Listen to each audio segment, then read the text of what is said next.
जय शिवराय मित्रांनो, आज अत्यंत महत्त्वाची मोठी आणि छान चांगली माहिती आपण तुम्हाला सांगणार आहोत.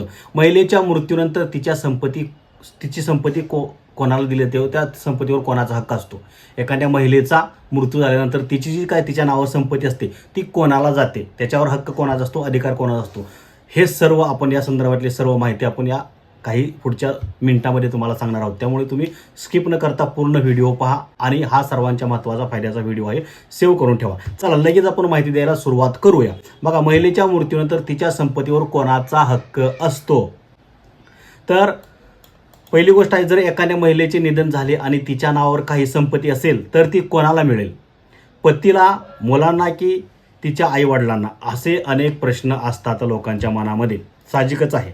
त्यामुळे जेव्हा ती संपत्ती त्या महिलेच्या स्वतःच्या कमाईची असते किंवा तिच्या नावावर जमीन जागा नोंदलेली असते, तेव्हा कायद्याचे ज्ञान असणे अत्यावश्यक आहे. म्हणजे याला एक कायदा आहे, त्या महिलेची संपत्ती कोणाच्या नावावर असावर किंवा कोणाला मिळावी यासाठी एक कायदा आहे. तो कायदा काय आहे ते अगोदर जाणून घेणं फार महत्त्वाचं आहे. हिंदू महिलांसाठी संपत्तीच्या हक्कासंदर्भातला एक कायदा आहे.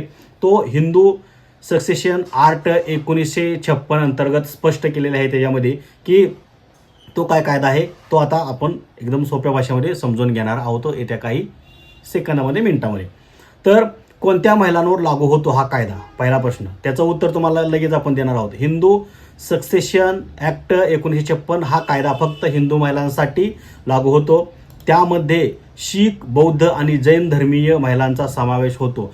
पण मुस्लिम, ख्रिश्चन किंवा ज्यू महिलांचा यामध्ये समावेश होत नाही, त्यांच्यासाठी वेगळा कायदा आहे. चला पुढं. आता महिलेच्या संपत्तीचे प्रकार कोणते कोणते आहेत ते अगोदर जाणून घेणं गरजेचं आहे. कारण महिला एखाद्याची बायको असते, एखाद्याची बहीण असते, एखाद्याची आई असते, किंवा एखाद्याची ते सासरची आणि माहेरची असते. अशा दोन ठिकाणची ती महिला असते.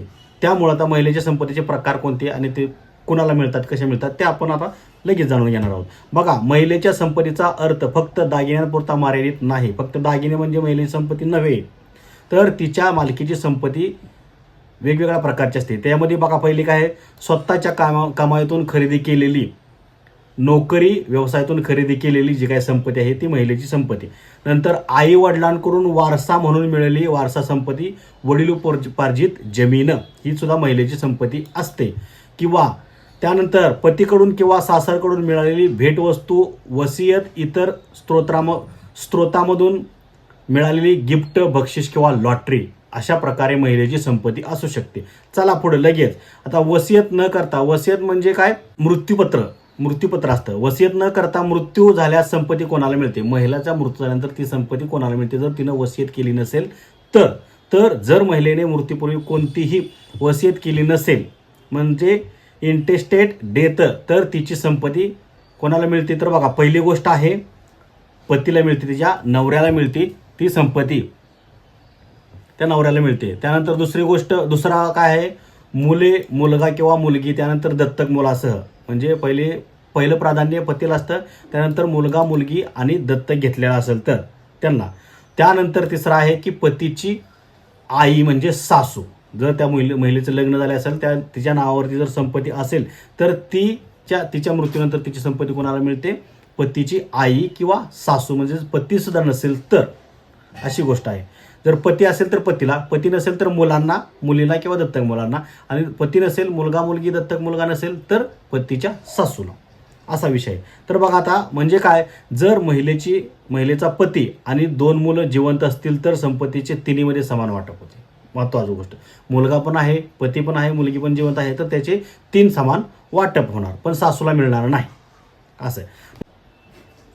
त्यानंतर बघा, नणंद किंवा दीर या वर्गात येत नाही. नणंदला आणि दीराला या संदर्भात त्यांचा कुठंच थारा नाही, त्यांना मिळणार नाही संपत्ती. त्यांनी चला कलटी निकला, त्यांना नाही याच्यामध्ये काय अधिकार केला. 3 नंबर काय आहे, महिलेला माहेरातील आई वडील जर वरचे अधिकारी उपलब्ध नसतील तर कसं आहे बघा, महिला त्या माहेरच्या नातेवाईकांकडे सुद्धा आई वडिलांच्या नावावरती ती संपत्ती करू शकते. जर तिला नवरा नसेल, मुलं नसतील, सासू सासरे नसतील तर ती आपल्या आई वडिलांच्या नावावरती संपत्ती करू शकते. पण पहिलं प्राधान्य पतीला आहे. त्यानंतर पुढचा आणखी एक पर्याय काय आहे? भाऊ भाऊ बहिणीच्या नावावरही करू शकते. माहेरच्या लोकांच्या कोणत्या भाऊ बहिणीच्या नावावरती. जर आई वडील नसतील तर भाऊ बहिणीच्या नावावरती आपली संपत्ती करू शकते. जर पती नसेल, मुलगा मुलगी नसेल, सासू सासरे नसतील, आई वडील नसतील तर चौथा आपल्या भावाच्या नावावरती संपत्ती करू शकते. म्हणजे तिची स्वतःची कोणतीही संपत्ती असू दे. बघा, तर आता जर महिलेला संपत्ती माहेराकडून वारशाने मिळाली असेल तर त्याचं काय? तर त्याचं उत्तर असं आहे की अशा वेळी जर महिलेला तिच्या आईवडिलाकडून संपत्ती वारशाने मिळालेली असेल आणि तिचा मृत्यू वसियत न करता झाला असेल तर ती संपत्ती सासरकडील लोकांना नाही तर फक्त माहेरातील नातेवाईकांनाच मिळते. जर माहेराकडून जर वारशाने संपत्ती आली असेल, आईवडिलांची जी काही संपत्ती त्या मुलीला गेली असेल लग्न झाल्यानंतर आणि तिने जर वसियत केली नसेल, कोणाच्या नावावर केली नसेल किंवा मृत्यूपत्रात कोणाचा उल्लेख केला नसेल तर ती संपत्ती आहे तशी माहेरच्या लोकांना मिळते. आईवडिलांनी किंवा भावा बहिणीला असे मिळते. म्हणजे माहेरच्या नातेवाईकांनाच मिळते. तर पुढं काय बघा, जर महिला वसियत करून गेली असेल तर काय? तर महिलेने वसियत तयार केली असल्यास संपत्ती फक्त त्या व्यक्तीला मिळते ज्या व्यक्तीचं नाव वसियतमध्ये नमूद आहे. ती कोणतीही व्यक्ती असू शकते. सासरची, माहेरची किंवा बाहेरची आसपासची मित्रमैत्रीण कोणी असू शकते. पण जिच्या नावाने तिने वसियत केलेली आहे, मृत्यूपत्रामध्ये त्याचा उल्लेख केलेला आहे, तिला ती संपत्ती, त्या व्यक्तीला संपत्ती मिळते. नंतर पुढं काय? तर पुढं आहे बघा, मुलीचा आईच्या संपत्तीवर अधिकार आहे का? मुलीचा आईच्या संपत्तीवर अधिकार आहे का? तर होय. ह्याच्यासाठी सुद्धा एक कायदा आहे. काय? तर हिंदू सक्सेशन ॲक्ट 2005 मध्ये झालेल्या सुधारणेनंतर मुलीला देखील तिच्या आई वडिलांच्या संपत्तीवर मुलाच्या बरोबरीने अधिकार आहे. ती लग्न झालेली असो वा नसो. हे सगळ्यांनी लक्षात ठेवा. बरं, वाद काय होतात? आता वादमध्ये नक्की का होतात वाद ते महत्त्वाचं बघायचं आहे त्याला.